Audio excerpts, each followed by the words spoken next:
दुनिया में अभी बस एक ही बात की चिंता है, कोरोना वायरस से मुक्ति कब मिलेगी। खासकर भारत कोरोना वायरस की दूसरी लहर से करा रहा है।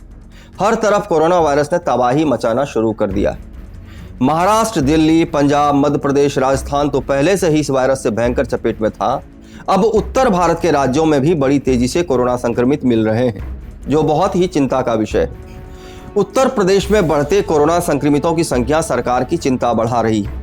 सरकार ने सख्ती दिखाते हुए वीकेंड संपूर्ण लॉकडाउन का फैसला लिया है। पिछले शनिवार और रविवार का लॉकडाउन ठीक ठाक रहा। कुछ छिटपुट मामलों को छोड़ दें तो इस लॉकडाउन में लोगों ने काफी हद तक सरकार का साथ दिया।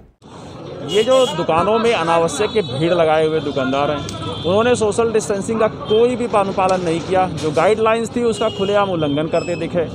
कोई वहाँ पे न तो इन्होंने कोई गोला बना रखा है, न कोई सैनिटाइजेशन की व्यवस्था है। सड़कों पे अतिक्रमण करके दुकानें अलग से रखें, उनको ही आज हटवाया जा रहा है। और जो लोग इसका उल्लंघन करते पाए जा रहे हैं उनके खिलाफ जुर्माने की भी कार्रवाई हो रही है।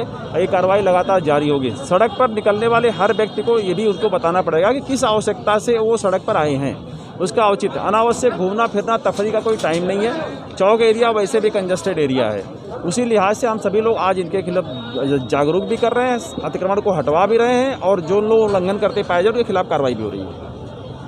लेकिन सरकार के साथ जनता को भी पता है सिर्फ 2 दिनों के लॉकडाउन से कुछ भी नहीं होगा और सख्ती की जरूरत है। सरकार तत्काल उस तरफ ध्यान देते हुए वैसी जगहों पर अभी 15 दिनों का लॉकडाउन लगा दिया है जहां ज्यादा संक्रमित मिले हैं। उस एरिया को कंटेनमेंट जोन घोषित कर दिया और लॉकडाउन लगा दिया गया है। सरकार के अचानक इस कंटेनमेंट जोन वाले फैसले से काफी लोग डरे भी हैं, जहां अचानक इतनी पाबंदी लग गई। अगर यूपी में ही प्रयागराज की बात करें तो वहां की स्थिति भी बहुत खराब है। पूरे प्रयागराज में हमने पुलिस फोर्स को 2-2 किलोमीटर पर लगाया है, और जिसमें लगातार ये चेकिंग चलेगी कि कोई अनावश्यक बाहर ना निकले। आवश्यक सेवाएं, इमरजेंसी सेवाएं और उसके अतिरिक्त कुछ परीक्षाएं चल रही हैं, उनके लिए जो भी व्यक्ति जाएगा उसको परमिट किया जाएगा। इसके अतिरिक्त कोई भी व्यक्ति बिना मास्क के नहीं निकलेगा, सोशल डिस्टेंसिंग का पालन करेगा। कुछ शादियों के लिए छूट दी गई है, कुछ वाहनों के लिए जो इलेक्शंस के लिए लगे हैं, जो आवश्यक इस प्रकार की सेवाएं होंगी उन सब पर हम पूछताछ करके जाने देंगे। ये सभी कर्मचारियों को सूचित कर दिया गया है। एक्स्ट्रा फोर्स हमें बाहर से प्राप्त हो गया हेडक्वार्टर से, और उन सभी को अभी रात्रि से डिप्लॉय कर दिया जाएगा। 12-12 घंटे की शिफ्ट में वो लोग कार्य करेंगे। हमारे जितने भी महत्वपूर्ण चौराहे हैं, सीमा है, वो सभी इस प्रकार से चेकिंग निगरानी करेंगी कि कहीं भी कोई समस्या ना हो और कोई इसका लॉकडाउन को ब्रेक ना करे। जितना भी हमारा ये पुलिसकर्मी लगे हैं उनको कहा गया कि वे स्वयं भी मास्क पहने और सोशल डिस्टेंसिंग का भी पालन करें। सर, सबसे बड़ी समस्या इस समय जो आ रही है वो प्रवासियों की है, जो लगातार चले आ रहे हैं। इस लॉकडाउन में इन प्रवासियों को किस तरीके से हैंडल किया जाएगा सर, और कैसे इन लोगों को इनके डेस्टिनेशन भेजे जाएंगे? अभी जो अपने साधनों से आ रहे हैं, जो हाईवे पर चल रहे हैं, ऐसे लोगों को परमिट किया जा रहा है। वो निकल रहे हैं लगातार, वो शहर के अंदर उनको प्रवेश नहीं दिया जाएगा। क्वारंटाइन सेंटर बनाए गए हैं, पंचायतों में बनाए जा रहे हैं। हर जगह इस प्रकार के क्वारंटाइन सेंटर की व्यवस्था की जा रही है कि जो भी व्यक्ति बाहर से आता है पहले वो क्वारंटाइन हो और उसके बाद ही वो पॉपुलेशन में जाके मिले। तो ये व्यवस्थाएं लागू कर दी गई हैं और इनका पालन भी कराया जाएगा।